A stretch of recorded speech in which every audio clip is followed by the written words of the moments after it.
আমরা বলছিলাম আল্লাহ রাব্বুল আলামিন বলছেন কিয়ামতের দিন তার বান্দাকে জিজ্ঞাসা করবেন এবং বলবেন, তুমি যদি কোনো অসুস্থ ব্যক্তিকে দেখতে যাও তাহলে ওই অসুস্থ ব্যক্তির কাছে আমি মহান আল্লাহ আমাকে পাবে। অসুস্থ ব্যক্তিকে দেখতে যাওয়া, তার শুশ্রূষায় নিয়োজিত হতে পারা এক মহান কাজ। তারপরে আল্লাহ রাব্বুল আলামিন বলবেন, ইয়া ইবনা আদম ইসতাতআমতুকা ফালাম তুতইমনি, হে আদম সন্তান, আমি তোমাকে খাদ্য প্রদান করেছি, আমি তোমার রিজিকের ব্যবস্থা করেছি, ফালাম তুতইমনি, কিন্তু তুমি আমাকে খাওয়াওনি। তখন আদম সন্তান আশ্চর্য হয়ে জিজ্ঞাসা করবে, ইয়া রাব্বি কাইফা উতইমুকা ওয়া আনতা রাব্বুল আলামিন, হে আল্লাহ, হে আমার প্রতিপালক, তুমি তো রিজিক দাতা, তুমি তো আমার প্রতিপালনকারী, আমি কিভাবে তোমাকে খাওয়াবো? তখন আল্লাহ রাব্বুল আলামিন বলবেন, আমা আলিমতা আন্নাহু আবদি ফুলানুন ইসতাতআমাকা ফালাম তুতইমহু, তোমার কি মনে পড়ে না ওই যে একদিন তুমি বাসে সফর করছিলে, ওই যে একদিন তোমার বাড়িতে একজন ভিক্ষুক খাবার চাইতে এসেছিল, তুমি তাকে খাবার দাওনি, তুমি ওই ভিক্ষুককে এক সন্ধ্যার খাবার দাওনি, 2 টাকা তার হাতে তুলে দাওনি। আমা ইন্নাকা লাউ ইসতাতআমতাহু ফাওয়াজাদতা যালিকা ইনদি, তুমি যদি ওকে এক সন্ধ্যার খাবারের ব্যবস্থা করে দিতে, এক সন্ধ্যা খাওয়ার টাকা দিতে, ফাওয়াজাদতা যালিকা ইনদি, তাহলে তোমার সেই খাবার, তোমার সেই সাদকাটা, তোমার সেই 10টা টাকা, তোমার সেই 1 প্লেট খাদ্য আজকে কিয়ামতের দিন আমার সামনে পেতে। তারপর আল্লাহ রাব্বুল আলামিন জিজ্ঞাসা করবেন, ইয়া ইবনা আদম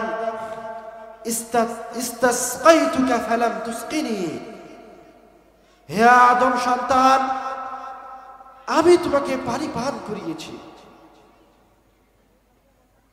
কিন্তু আমি যখন তৃষ্ণার্ত ছিলাম তখন তুমি আমাকে পানি পান করাওনি। তখন আদম সন্তান আবার আশ্চর্য হয়ে বলবে, কাইফা উসকিকা ওয়া আনতা রাব্বুল আলামিন, হে আল্লাহ, তোমাকে কিভাবে পানি পান করাবো?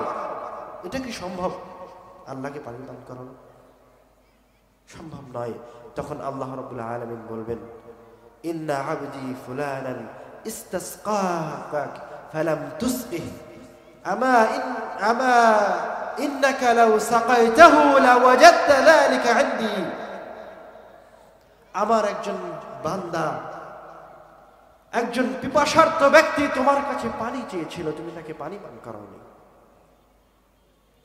তুমি যদি তাকে একটু পানি পান করাতে বা পানি খাওয়ারও ব্যবস্থা করে দিতে, লাওয়াজাদতা যালিকা ইনদি, তো এই পানিটা আজকে কিয়ামতের দিনে আমার কাছে পেতে।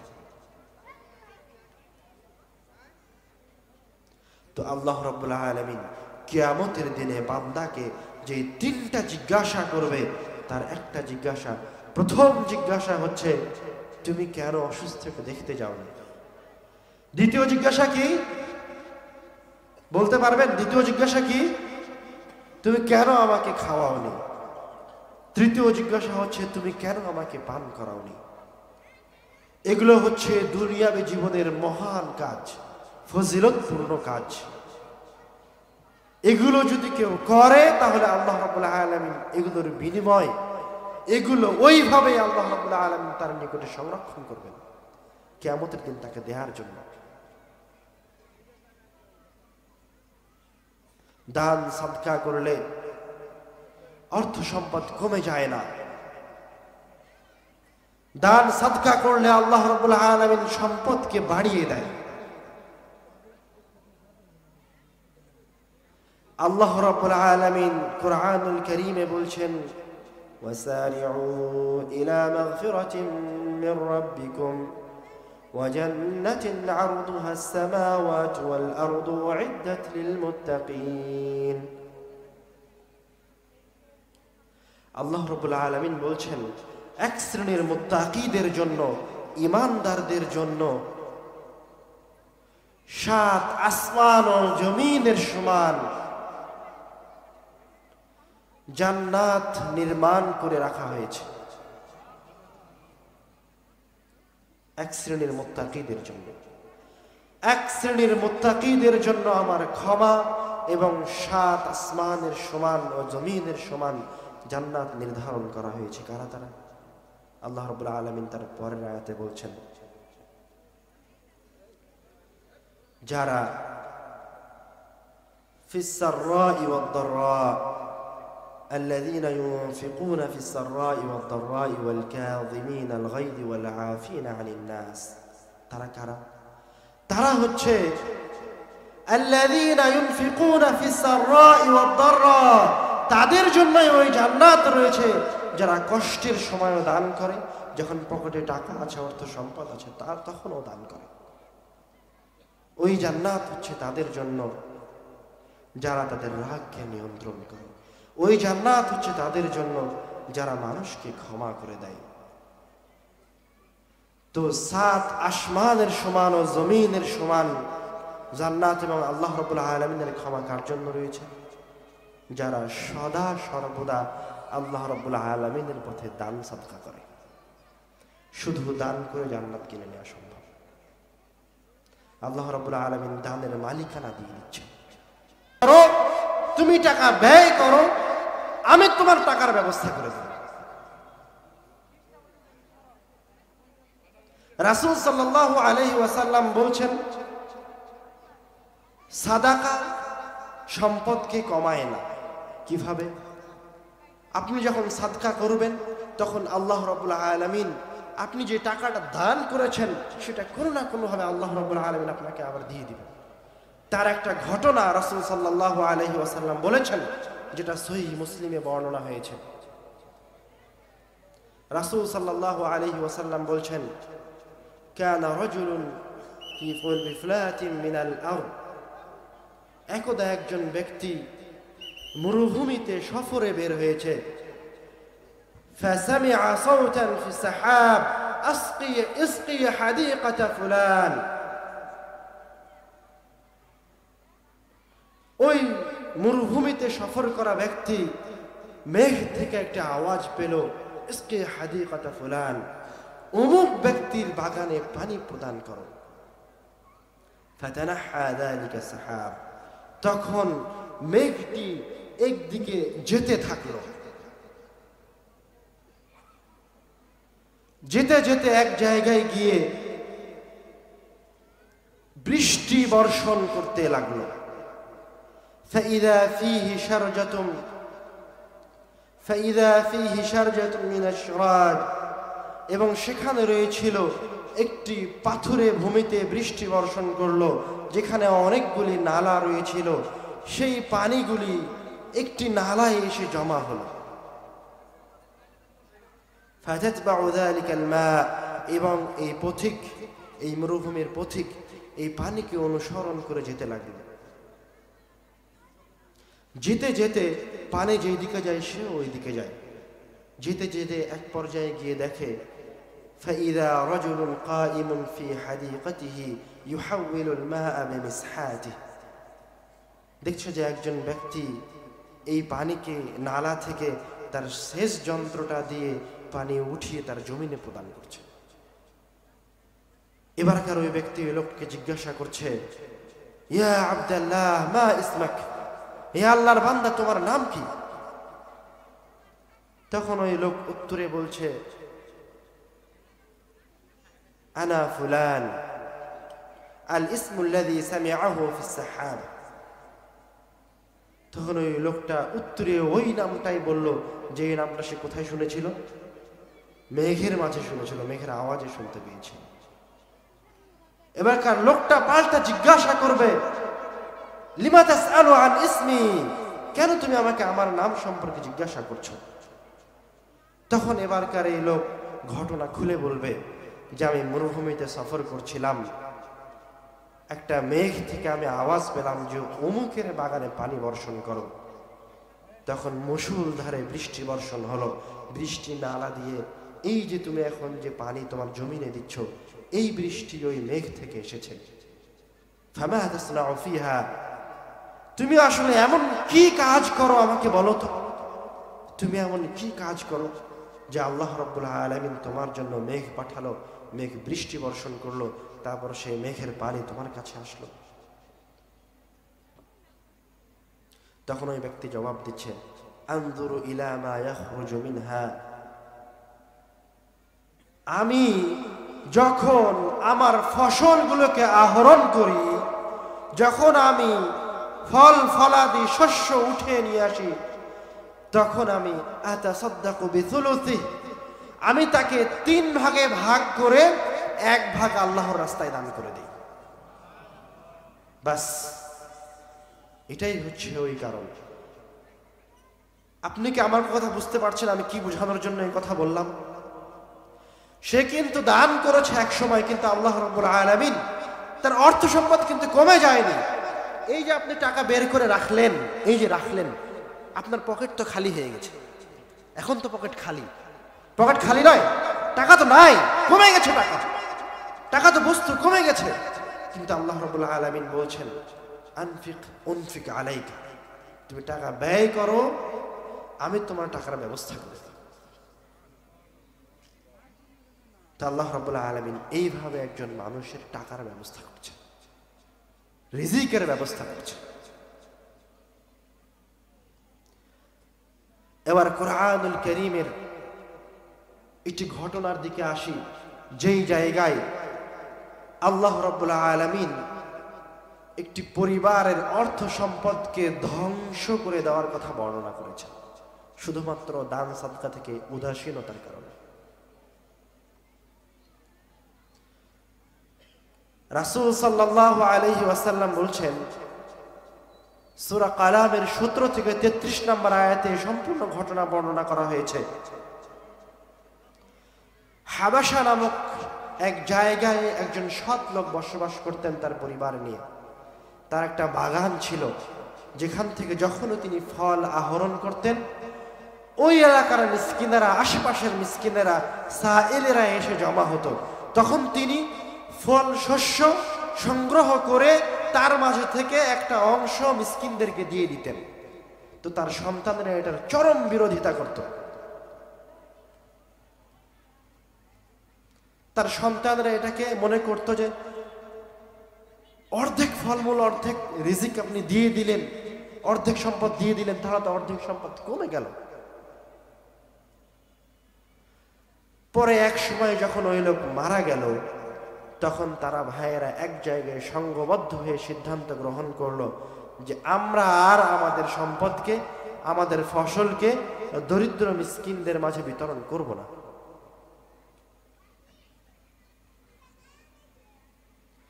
যখন তারা এই সিদ্ধান্ত গ্রহণ করলো এবং সিদ্ধান্ত গ্রহণ করে সবাই সবার বাড়িতে ঘুমাতে গেল, তখন আল্লাহ রাব্বুল আলামিনের পক্ষ থেকে তাদের ওই শস্য ক্ষেত্রে গজব নাজিল হল। ফাসবাহাত কাসরিম, এমন গজব নাজিল হলো, এমন ঝড় তুফান হয়ে গেল যে তাদের যা ফল ফলাদি শস্য ছিল সব পুড়ে ছারখার হয়ে গেল। এবার ওরা যখন সকালে ঘুম থেকে উঠলো, একদম ভোরে সকালে ঘুম থেকে উঠেছে, যেন কোনো ফকির না আসতে পারে, আগে আগে তাদের বাগানে গিয়ে ফল সংগ্রহ করবে। فانطلقوا وهم يتخافتون ألا يدخلنها اليوم عليكم مسكين, তারা একে অপরকে বলছে, খুব চুপিসারে চলো বাগানের দিকে যাই, আল্লা ইয়াদখুলান্না আলাইকুম মিসকিন, যাতে করে তোমাদের কাছে কোনো ফকির মিসকিন না আসে।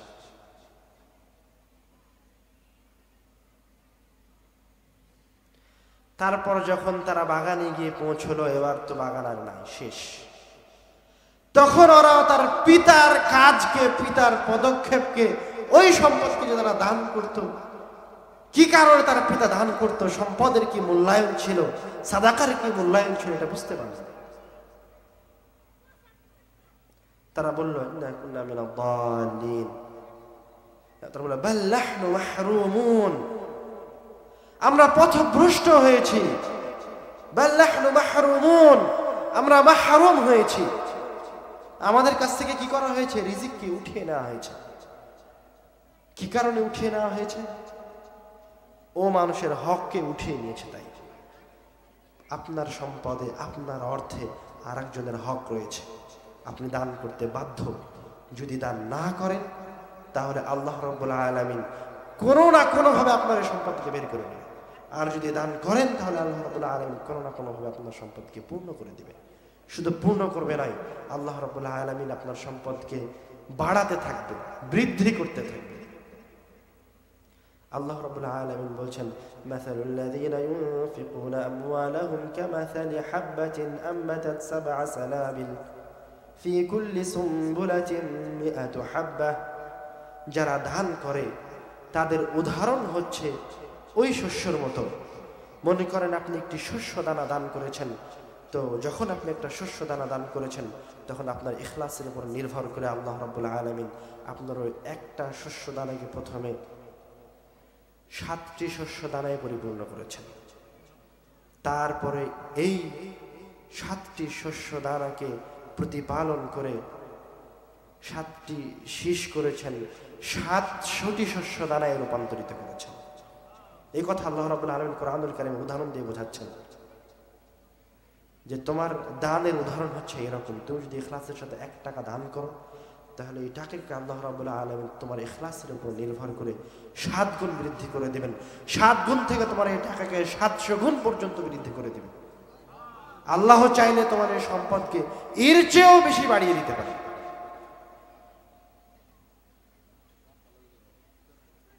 এটা হচ্ছে দান করার ফজিলত।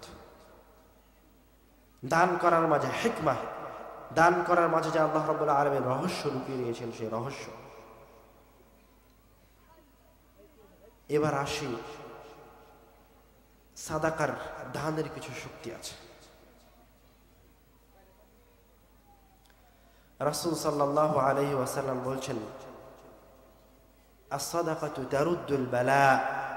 সাদকা তোমাদের বালা মুসিবতকে দূরে সরিয়ে দেয়। তুমি যদি দান করো তাহলে তোমার দানের বিনিময়ে তোমার সামনে তোমার একটু পরে অ্যাক্সিডেন্ট হওয়ার কথা ছিল, অ্যাক্সিডেন্ট হয়ে তোমার ওই অ্যাক্সিডেন্ট 1 লক্ষ টাকা খরচ হতো। as-সাদাকাতু তারুদ্দুল বালা, তুমি দান করেছো, আল্লাহ রাব্বুল আলামিন তোমার এই বিপদকে সরিয়ে দিয়েছে। as-সাদাকাতু তুতফিউ গাদাবার রব, তুমি পাপে লিপ্ত হয়েছো, তুমি এবার কার বুঝতে পেরেছো তোমার পাপ হয়ে গেছে, তুমি অন্যায় করেছো, তুমি দান করো। তুতফিউ গাদাবার রব, ওই যে তুমি আল্লাহ রাব্বুল আলামিনকে অসন্তুষ্ট করেছিলা, দান করেছো, তুতফিউ গাদাবার রব, আল্লাহ রাব্বুল আলামিনের রাগ মিটে গেছে। যে দানের শক্তি। রাসূল সাল্লাল্লাহু আলাইহি ওয়াসাল্লাম একটি হাদিসে বলছেন, আল্লাহ রাব্বুল আলামিন ইল্লা মা কদ্দাম, ও আল্লাহর সামনে দাঁড়িয়ে তার ডান দিকে তাকাবে, বাম দিকে তাকাবে, যেদিকে তাকাবে সেদিকে শুধু সে যা কর্মে লিপ্ত ছিল, সে দুনিয়াবী জীবনে যা সে করেছে, যত খারাপ করেছে, যা কিছু সে অর্জন করেছে সেগুলো দেখতে পাবে। অতঃপর যখন ইয়ানদুরু বাইনা ইয়াদাইহি, যখন সে তার সামনের দিকে তাকাবে তখন সে জাহান্নামের লেলিহান শিখা দেখতে পাবে। এই কঠিন পরিস্থিতির কথা রাসূল সাল্লাল্লাহু আলাইহি ওয়াসাল্লাম বর্ণনা করে বলছে যে তুমি যদি এই যে লেলিহান শিখা, এই যে তোমার আমলনামা কোনো কাজে আসেনি, তোমার সামনে আগুন, তুমি যদি এই আগুন থেকে বাঁচতে চাও, ইত্তাকুন নার ওয়ালাউ বিশাক্কি তামার, তোমার কাছে যদি তোমার সম্পদ যদি শুধু একটা খেজুরও হয়, তবুও তুমি এই লেলিহান শিখা থেকে বাঁচার জন্য ওই খেজুরের একটা টুকরা, একটা অংশ দান করো।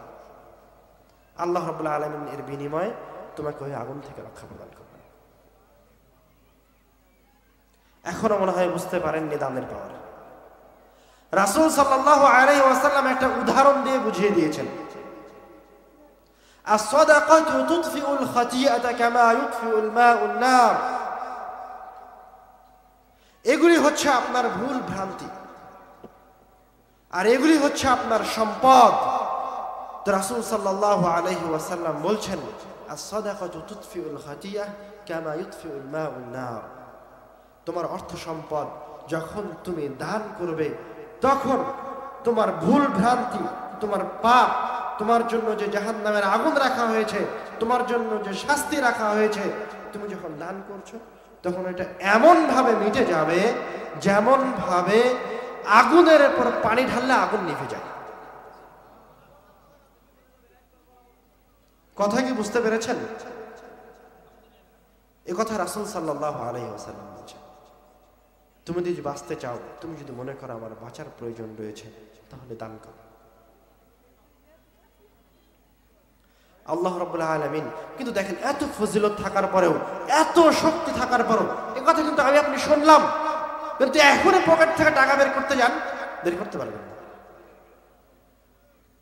শয়তান আপনার অন্তরে আছে। এবার আল্লাহ রাব্বুল আলামিন বলছেন, আশ-শাইতানু ইয়াইদুকুমুল ফাকর। যখনই আপনি 500 টাকা বের করে দিতে যাবেন, বের করে দেওয়ার জন্য দিবেন, তখনই আপনার মনে পড়বে যে বাসায় যাওয়ার সময় তো 1 কেজি মিষ্টি কিনে নিয়ে যাওয়ার কথা ছিল। 1 কেজি মিষ্টির দাম তো 450 টাকা, তাহলে 500 টাকা দান করা যাবে না, 50 টাকা দান করি আর 450 টাকা ফিরিয়ে নেই। এই যে আপনার মাথায় এই যে একটা ওসিলা, দান না করার পিছনে একটা ওসিলা ক্রিয়েট হলো না, সৃষ্টি হলো। তা আল্লাহ রাব্বুল আলামিন কুরআনুল কারীমে বলছেন, আশ-শাইতানু ইয়াইদুকুমুল ফাকর। শয়তান তোমাদেরকে দরিদ্রতার ভয় দেখাবে। শয়তান তোমাদেরকে ভয় দেখাবে, তুমি যদি এই টাকাটা দান করো তাহলে কমে গেল, এবং তোমাদেরকে পাপাচারের দিকে আহ্বান করবে। ফাহশা, পাপাচারের দিকে আহ্বান করবে। কিভাবে? এবার আপনি একটা মোবাইল কিনতে যান, বাজারে গিয়ে বলবেন যে আমার বাজেটে সবচেয়ে ভালো মোবাইল কোনটা। একবারও চিন্তা করবেন না যে 25,000 থেকে 1,000 টাকা দান করে। শয়তান আপনাকে খারাপের দিকে ডাকবে। কোন ফোনে ভালো গেম খেলা যাবে সেই ফোনটা কিনতে হবে, ফোনের মেমোরি মজবুত হতে হবে। শয়তান কিভাবে আপনাকে খারাপের দিকে নিয়ে যাচ্ছে আপনি কি বুঝতে পারছেন? শয়তান কিন্তু সরাসরি কোনো সময় খারাপের দিকে নিয়ে যায় না। শয়তান কোন একটা মাধ্যমকে ব্যবহার করে খারাপের দিকে নিয়ে যায়। সেটা সুন্নাত থেকে বেদাতের দিকে হোক, আর তাওহীদ থেকে শিরকের দিকে হোক, আর সাদাকা থেকে বখিলতা কৃপণতার দিকে হোক, সব জায়গায় শয়তান কোনো না কোনো ওসিলা গ্রহণ করে। যেমন আপনি দেখেন,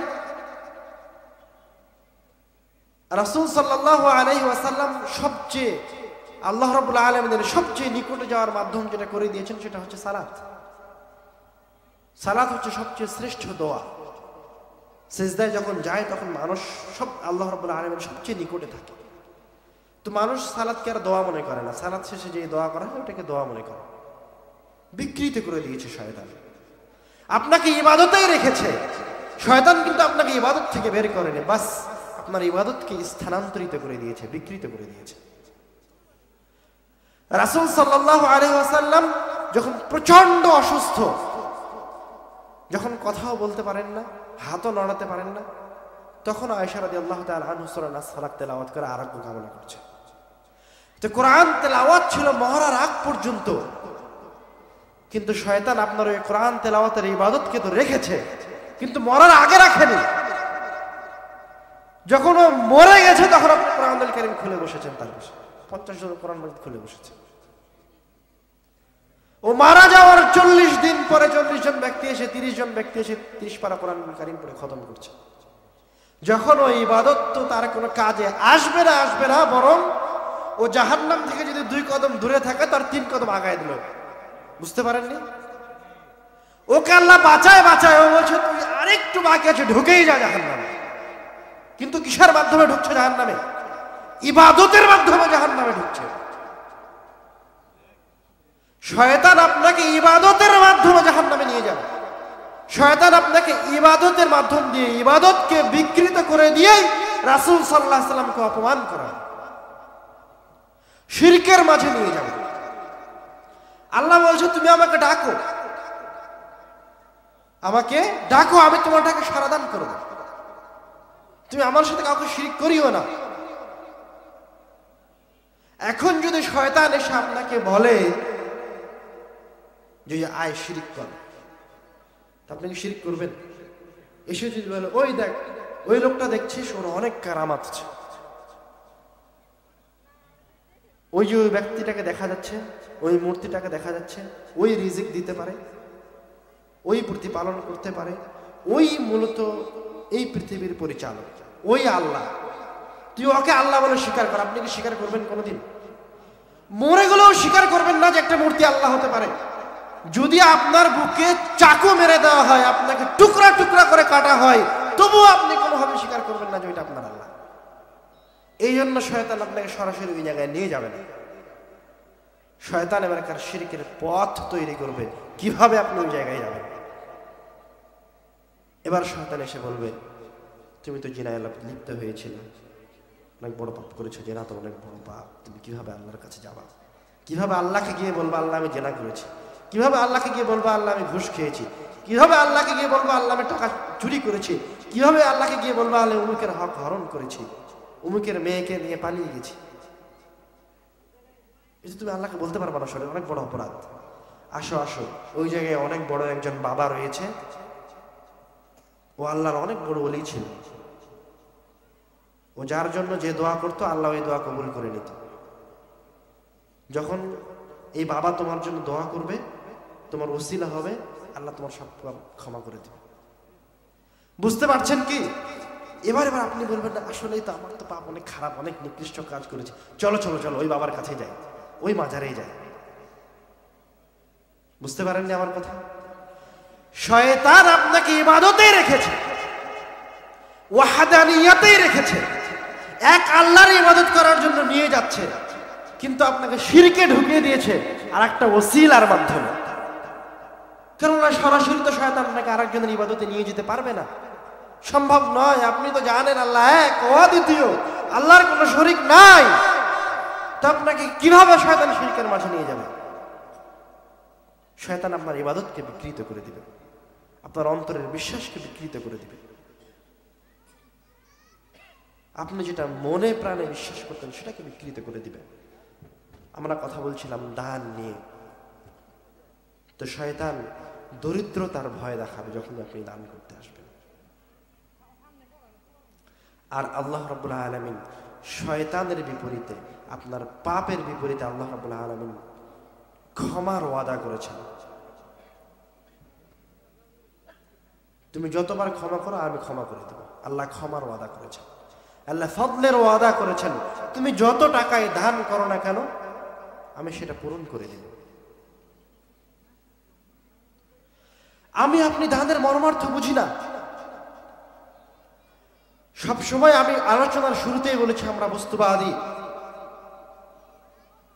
যখনই আমি বাড়িতে ঢুকি তখনই আমি আমার 5 সন্তানকে দেখতে পাই, তখন আমার মাথায় আসে আমার 5 সন্তানের তো ব্যবস্থা করতে হবে, আমি চলে গেলে তাদের কি হবে।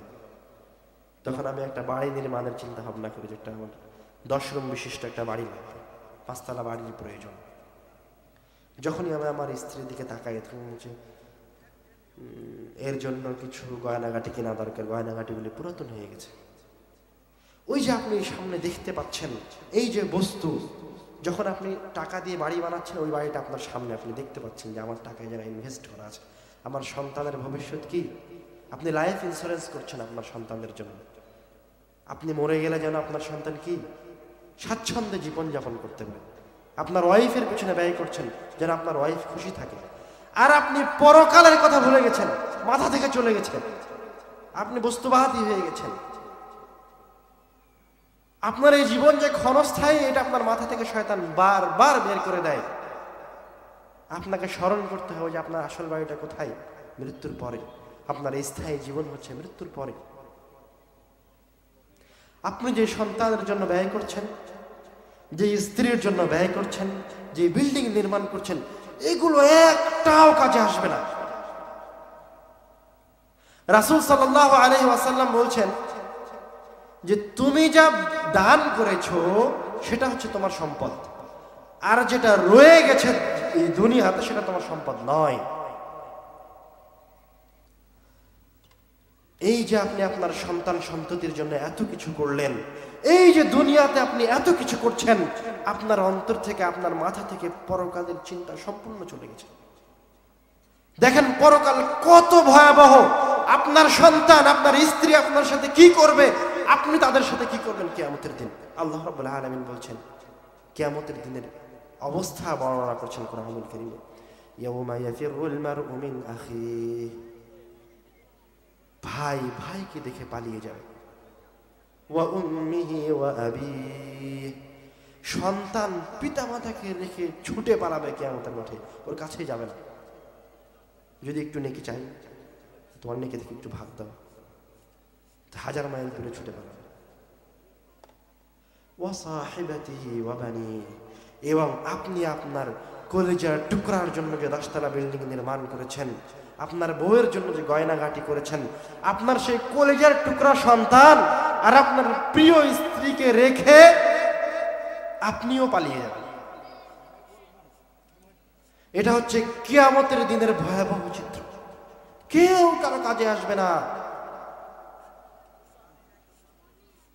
বিচার দিবসের পরে যে যারা দাড়ি পাল্লা, যার পাপের দাড়ি পাল্লা ভারী হবে, তাকে জাহান্নামে নিয়ে যাওয়া হবে। জাহান্নামের শাস্তির কথা আল্লাহ রাব্বুল আলামিন বলছেন, জাহান্নামের শাস্তির কথা আল্লাহ রাব্বুল আলামিন বলছেন, আপনাকে টেনে হেঁচড়ে জাহান্নামের মাঝে নিয়ে যাওয়া হবে।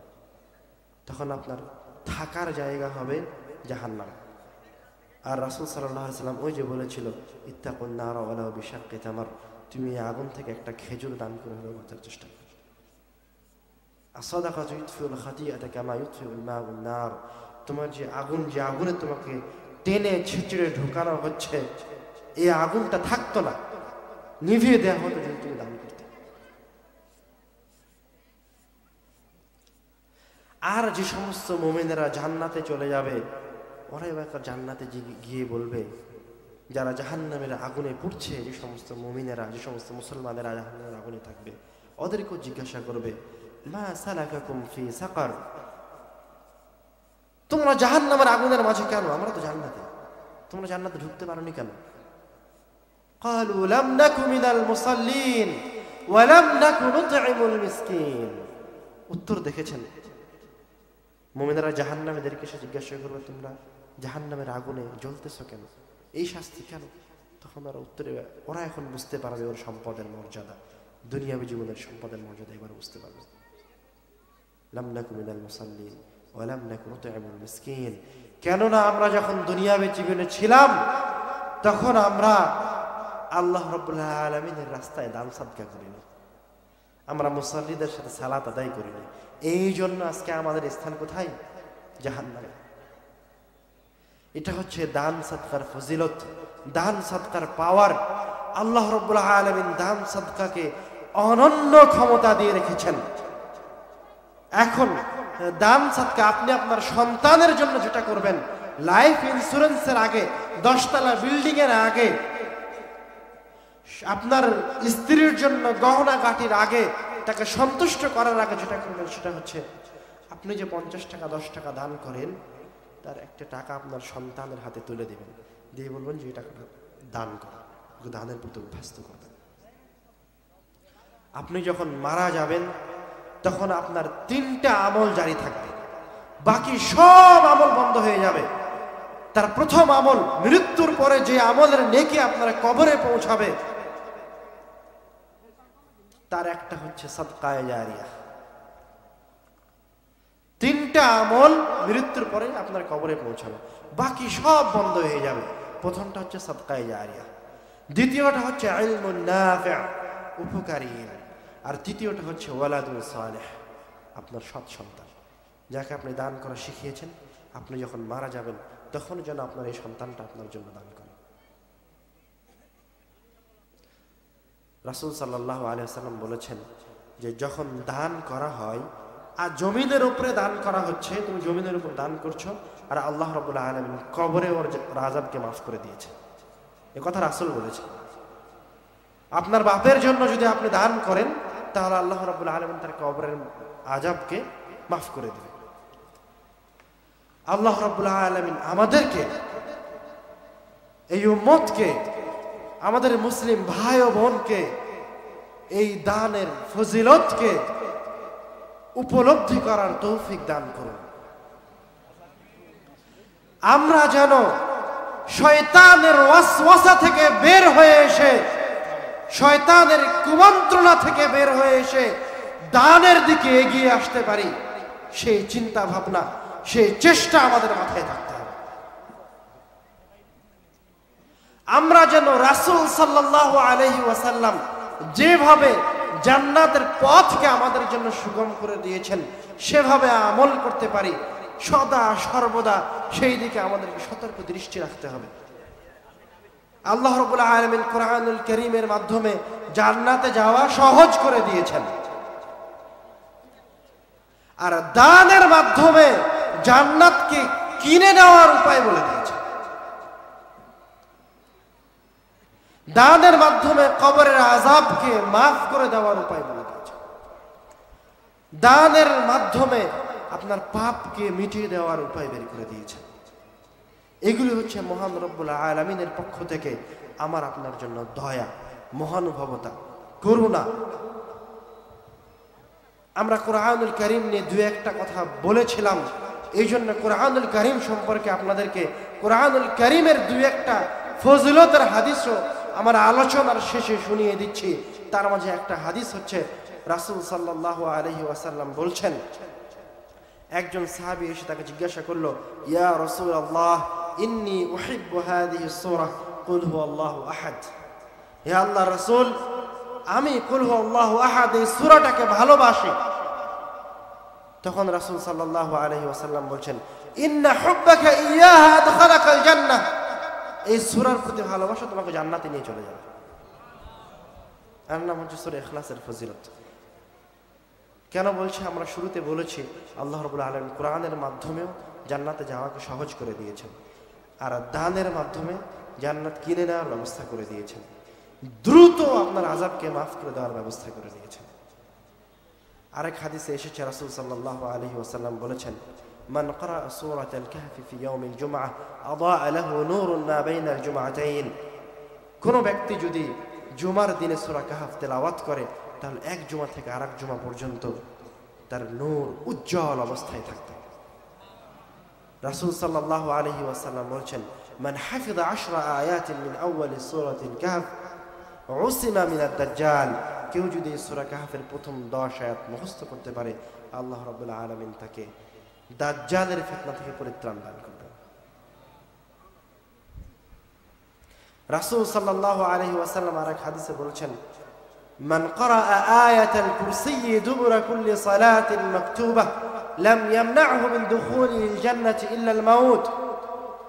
কেউ যদি 5 ওয়াক্ত সালাতের পরে আয়াতুল কুরসি তেলাওয়াত করে, তো যেই ব্যক্তি 5 ওয়াক্ত সালাতের পরে নিয়মিত আয়াতুল কুরসি তেলাওয়াত করে, তার মাঝে আর তার জান্নাতের মাঝে দূরত্ব হচ্ছে তার মৃত্যু। তো যে 5 ওয়াক্ত সালাতের পরে আয়াতুল কুরসি তেলাওয়াত করবে, আল্লাহ রাব্বুল আলামিন সে মারা গেলেই তাকে জান্নাত দিয়ে দিবেন। আল্লাহ রাব্বুল আলামিন আমাদেরকে এই পথ, এই পদ্ধতিগুলি গ্রহণ করে রাসূলের দিয়ে রেখে যাওয়া এই দিনকে, আল্লাহ রাব্বুল আলামিনের পক্ষ থেকে দিয়ে যাওয়া এই রহমতকে আল্লাহ রাব্বুল আলামিন আমাদেরকে শক্তভাবে গ্রহণ করার তৌফিক দান করুন, আল্লাহুম্মা আমিন। আমাদের মাঝে যারা এই আলোচনাকে শ্রবণ করেছে, আল্লাহ রাব্বুল আলামিন তাদেরকে যেন এই আলোচনার উপর আমল করার তৌফিক দান করে, আল্লাহুম্মা আমিন।